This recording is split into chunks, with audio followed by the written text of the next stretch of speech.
Super Typhoon Ruli nagbilin og dakong danyo sa Luzon, labi na sa agrikultura, panginabuhian ug ingon man sa mga panimay. Tabang alang sa mga apektado sa Super Typhoon Ruli dito sa Luzon, gilusad sa Cebu City Government o sa kapulisan sa Dakbayan. Gikatakda silang mupadala og team aron muabag sa clearing operations sa mga dapit nga naggusbat sa katalagman. Aniya ang report. So we instructed DSWS natay ibutang drop-off center Aris Puente Osmeña sa City Hall and perhaps some other strategic areas in the city.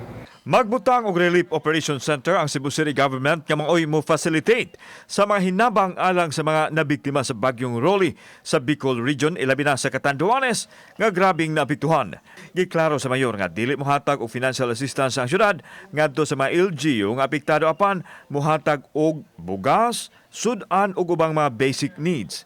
Mopadala sab og team ang Cebu City nga motabang sa clearing operation. Hangyo lang ko, ayaw lang siguro ng used clothing, kaya di man sila biktima sunog.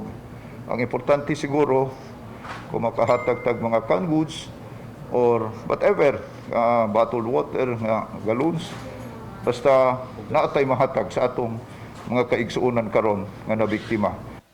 Samtang nagpakabana usab ang Cebu City Police Office nga milusad sa ilahang relief operation. Giuna nila ang mga ginsakpan nga mohatag og bisan unsang ayuda ngadto sa mga biktima.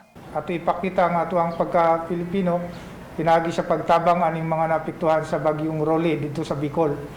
Sa mga gustong mapaabot og tabang, mahimong mohapit sa Cebu City Police Office Headquarter aron ihatod ang hinabang. Ang PRO7 mopadala usab og personnel sa mga apektadong dapit.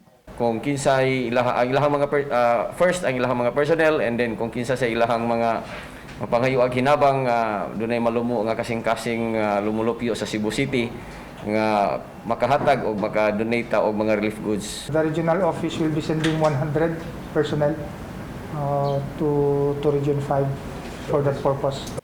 Kauban si Marlon Milgaso, ako si Alan Domingo.